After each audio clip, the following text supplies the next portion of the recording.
everyone. Welcome to BNC Sports. I'm James Hill. College football, the 2020 Rose Bowl game featuring Alabama and Notre Dame just in the final. Alabama 31 and Notre Dame 14. The All-State Sugar Bowl, the second-ranked Clemson taking on the third-ranked The Ohio State Buckeyes. Kickoff 8 p.m. at the New Orleans Superdome in New Orleans, and details and highlights right here on BNC Prime Weekend Sports. All right, Peach Bowl, Georgia versus Cincinnati in the ATL. First quarter, J.T. Daniels tossing the bacon to George Pickens, 16-yard touchdown, game tied at 7. In the third, opening drive, Desmond Ridder hands off to his main man, Jerome Ford. He cuts through traffic, 79 yards to pay dirt. Bearcats take a 21-10 commanding lead. In the fourth quarter, UGA comes back. That's Jackpot Lesney. He kicks the good foot. It's up and good. 53 yards, and they celebrate in the ATL. Georgia 22, Cincinnati 21. Your Peach Bowl final. All right, in Orlando, the Citrus Bowl, Northwestern versus Auburn. Peyton Ramsey, the Wildcats quarterback, goes 24 of 35 for 291 yards. The Big Ten in the house.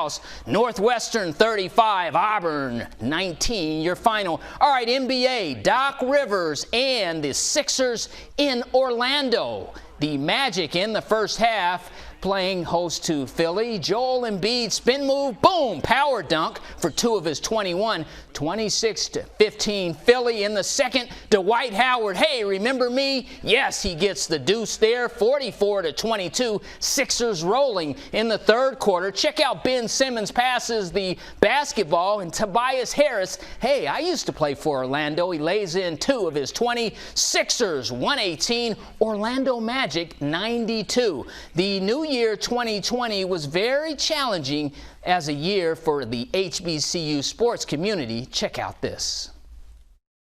The year 2020 will be remembered for the COVID-19 pandemic, an international medical crisis affecting all walks of life. Due to COVID-19, many HBCU sports seasons are postponed. 2020 is, like everyone's feeling right now. We just feel blindsided by this COVID-19, given we've had great plans to start our new fiscal year with a lot of great championships. We had a great last academic year. And so now we're having to reset ourselves, based on something we don't have any control of. I think what's hard for us, we work in college athletics. This is what we do. We're practitioners in this space, and not to be able to move the way that we normally do has been a little bit disappointing. But I do believe that in the spirit of the CIAA and who we are, and with our traditions, our leadership, and the impact of community, that we'll continue to evolve ourselves even during this time. It might look different and feel different, but I think our mission still remains the same. After 40 years of competing in the MEAC, Florida A&M University Rattlers decides to take their athletic talent to the SWAC. Well, today it's a transformational moment for FAMU athletics. There's a lot of efforts that went into this decision. Wasn't done in a vacuum. We had some internal and external constituents, but ultimately this is in the best interest of FAMU athletics' future. A future put on hold by Bethune-Cookman University's Wildcats athletic program as they decide to opt out. Well, first off, I'll say, that the virus is very serious. So I know a number of conferences, a number of universities have been taking a lot of precautions. And, this morning, our conference office met with all of our presidents and chancellors, and they just decided to postpone the season for right now. And I think it's a smart choice because the safety of our student athletes, our coaches, our support staff, and our fans, that's the most important thing. No question about it. Regardless of what conference we're in, we all know what we're looking forward to at the end of every season, and that's a showdown with our in-state rival. And so we have some unfinished business there, obviously. One of the things that we have not been able to claim here during my short tenure at Florida A&M is the victory against the team down the road. And so that's something that's at the forefront of all of our minds. The SWAC MEAC Challenge and the Celebration Bowl are both canceled due to COVID-19. Celebration Bowl organizers, the MEAC and the SWAC, both decide the 2020 hiatus is best for health of student athletes, fans, and faculty. As you're aware, the Mid-Eastern Athletic Conference on yesterday suspended their fall football season or fall sports season, which included football. As a result, the MEAC SWAC Challenge, which is our Labor Day kickoff game, which would have pitted South Carolina State against Grambling State University, was canceled, as well as without a season, the Celebration Bowl, which picks the champion of the MEAC conference against the champion of the SWAC conference, and without that season taking place, we have thus also canceled the Celebration Bowl for 2020. We're doing a lot of film watching on our opponents, get stuff ready to go. So when spring hit, we're ready to roll. Former FAMU punter Greg Coleman played NFL football for the Minnesota Vikings for 10 years.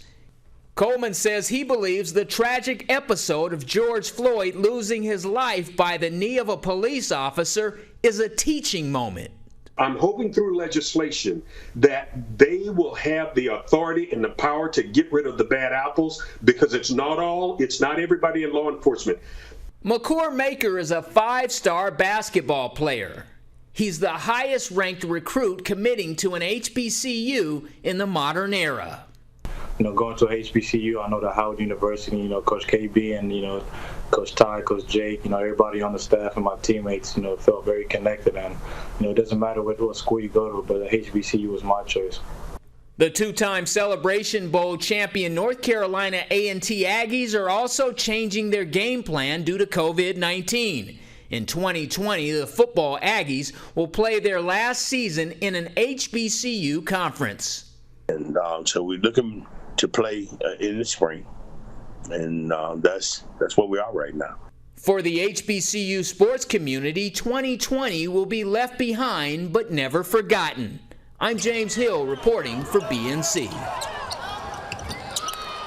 All right, finally it's time for our BNC King of the Hill. Charlie Sifford is a 6-time United Golf Association National Negro Open winner. Charlie Sifford shot .272, finished 12 under, and cemented his legacy by just one stroke at the Hartford Open. Charlie Sifford is a golf legend. Charlie Sifford is our BNC King of the Hill. Charles Luther Sifford was born June 2nd, 1922 in Charlotte, North Carolina. He passed February 3rd, 2015 at the age of 92 in Cleveland, Ohio. Sifford is the first African-American to play on the Pro Golf Association Tour. Sifford captured the Greater Hartford Open back in 1967 and the Los Angeles Open in 1969. In 2004, Sifford was inducted into the World Golf Hall of Fame. He actually paved the way for Eldrick Tiger Woods. Charlie Sifford is our BNC King of the Hill.